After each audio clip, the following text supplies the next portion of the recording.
Today we're gonna fight it out with the 10 best Nintendo DS JRPGs ever according to the consensus versus my own personal favorites. No only in Japan games, and remember, my research was based on online magazines and different websites, not on YouTubers. Alright, let's find out which ones are truly the best, so let's begin.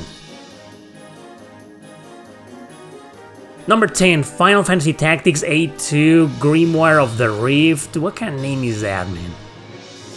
Well, I'm not a fan of the super popular original game on PS1 and PSP, soon to be remade, so as you can imagine, I'm also not a fan of any of its sequels. In fact, I never even bothered with this one. I remember trying it out for a bit just to see if the cartridge worked, so I could sell it when I had the store.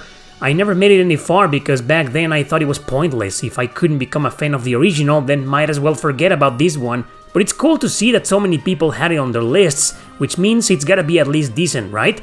My personal pick is the nightmare that is Valkyrie Profile Covenant of the Plume, a grid-based strategy RPG which is a spin-off with excellent narrative, mature storytelling, and a variety of very dark moments and plot twists.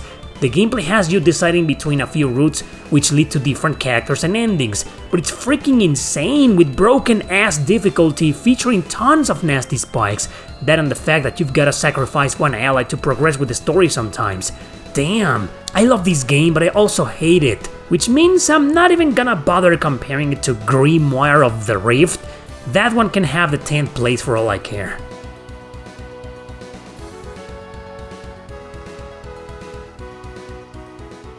Number 9, Mario & Luigi Bowser's Inside Story. I'm not surprised I saw the Mario & Luigi games on most lists out there, considering the popularity of the characters. Bowser's Inside Story stood out in most, but rarely among the first places. Maybe it's because its remake on the 3DS is the definitive edition of it and a better version to play. I like this game a lot, and it's my favorite in the series, especially that 3DS remake. Nevertheless, you can't go wrong with the original DS version, controlling Bowser on the outside and the brothers inside of him. It's a weird but cool idea. I also like the fact that there's often something different to do, a plethora of minigames, great music, and incredible pacing. It's overall a really good game. You know what, number 9 seems like a good fit for it, so I'm gonna agree with this one and say it's also my own number 9.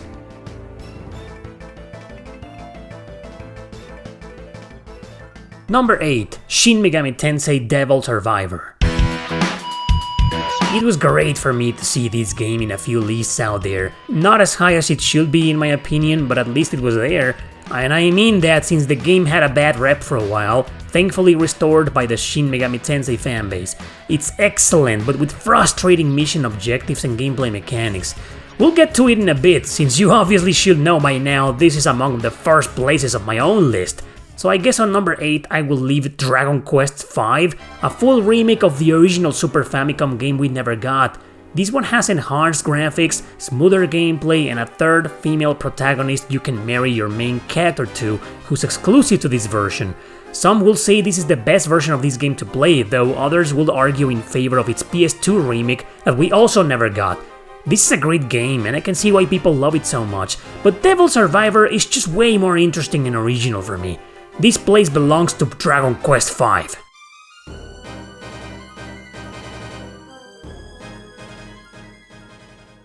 Number 7, Radiant Historia. Alright, Radiant Historia, for those who have been watching me for a while now, know it's a big deal for me. It's one of my favorites on the DS and also on 3DS if we count its remaster Perfect Chronology. I've beaten both versions and the 3DS one is better, but the original rocks and it's got better art style, so I will definitely rank this game far higher on the list, but I was happy to see it on so many rankings out there. My personal number 7 though is Suikoden Tear Cries, a spin-off of the series exclusive to the DS. This is a game with more sense of humor than any of the others, with a very silly protagonist. The story might also be nonsensical since it mixes sci-fi elements like crossing dimensions and shit, but it's well written, it still has that Suikoden feel to it, and you still recruit a gazillion characters, most of them playable, but you don't have war battles or duels, only a turn-based combat with a twist and 4 active party members. This is still a really good game and highly recommended, just don't expect it to be as great as Suikoden 2 or 5. Radiant Historia though is far superior, so it's definitely the winner here, but I'd rank it way higher on the list like I said.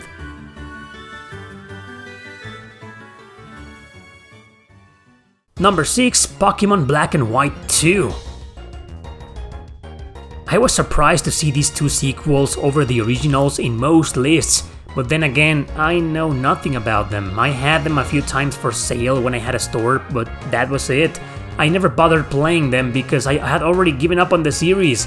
What I can tell you, despite these two being a bit pricey nowadays, is that they had some appeal because of the colors used and for being sequels, which wasn't that common back then. So my number 6 is Fire Emblem Shadow Dragon. I'm a diehard of this series, as you already know. This is a full remake of the first Fire Emblem game ever made, which turned out fantastic and much better. Sure, the art style wasn't appealing and honestly a bit ugly, but everything else was rock solid. I'd say it's far from being among the best Fire Emblem games ever made though. Its direct sequel was also remade on DS, which is much better, but sadly it wasn't released outside of Japan. It has a fan translation, but I said no only in Japan games for this video, so it doesn't count. Anyway, since I couldn't care less about Pokemon, I'm convinced this is definitely the better game of the two. I mean, come on, it's the first Fire Emblem game ever made versus one of a million Pokemon games out there.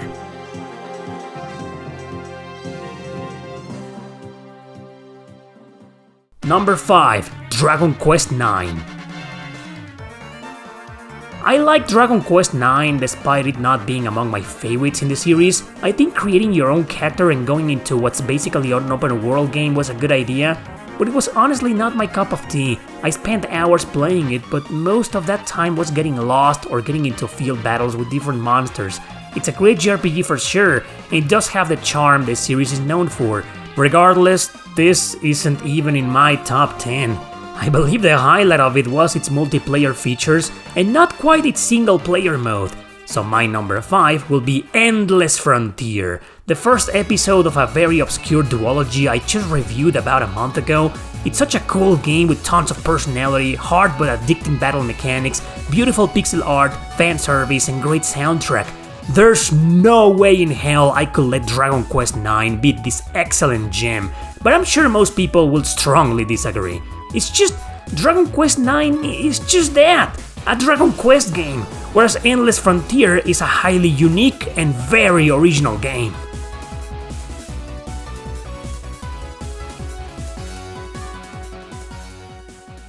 Number 4, Dragon Quest V. So apparently this is considered as one of the best Dragon Quest games ever made. It was a bit lower on my list just because I like the next games more and some of the previous ones. And so this is where I will put Chrono Trigger, even though that's not the version I beat. I have played this before and it's just as great as the original versions with barely any differences. It's hard to determine which is the better game here. I guess most people will go for Trigger like me, despite Dragon Quest V being such a big deal nowadays. Since I'm not that into the series to be honest, and since Trigger is more of a worldwide renowned classic, I think it's safe to assume that it's just the best game and most people will agree with me.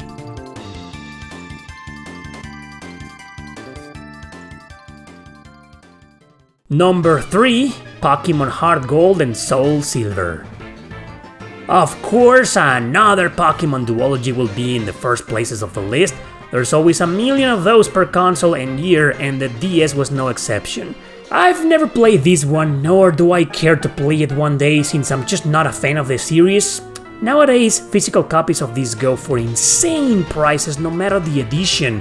I've heard great things about them though, as in these two are some of the best out there. But I gave up on Pokemon a long time ago, so let's move on to my own number 3, which is Devil Survivor 2. An incredibly hard but addicting strategy RPG mixing turn-based combat, phenomenal music with excellent gameplay, multiple routes and endings, demon fusion, decisions every 5 seconds, it's a great game. The only thing I don't like about it is that the story is awesome, but it feels hindered by some of the stupidest characters you can imagine. Half the cast is great, the other half is lame. But overall, this is still a masterpiece and definitely much more interesting and unique than yet another freaking Pokemon game that plays like any other freaking Pokemon game.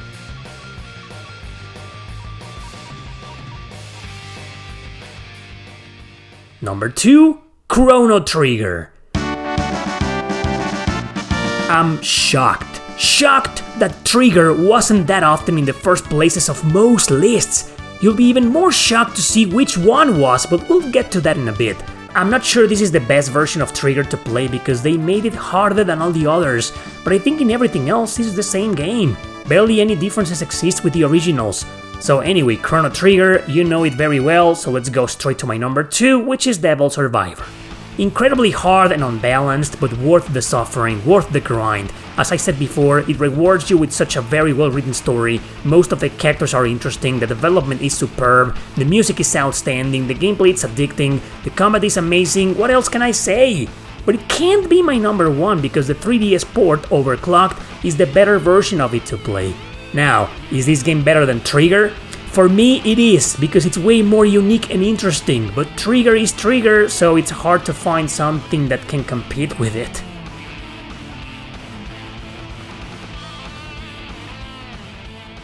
Number 1, The World Ends With You. I cannot believe this convoluted piece of trash is the number 1 best JRPG on the DS according to many websites out there. Well, okay, it's not a piece of trash, I just couldn't get into it. I found its style, characters, music, and well, its whole vibe a million miles away from my own personal tastes. It's so rap and hip-hop, but at the same time very modern Japanese, you know? Besides, it's got Tetsuya Nomura plastered all over it. I hate that guy, man. How the hell is this game considered better than Chrono Trigger? It's ridiculous! Of course, Radiant Historia, my number 1 here, is not 10, not 100, not 1000, but a million times better than this crazy axe experiment.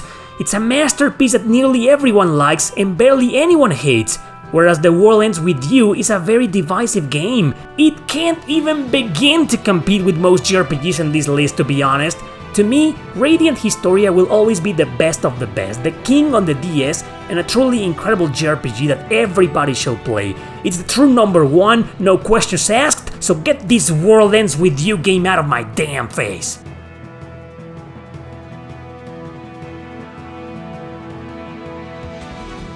I'm not sorry to end the video with a rant. I don't think the game is bad, but it's baffling to see it so high on many people's places. Higher than Chrono Trigger! So to really end this with a positive note, let me just say that Chrono Trigger, Radiant Historia, and Devil Survivor are a trio of amazing JRPGs of undeniable excellency, and most people can agree are the best of the best out there.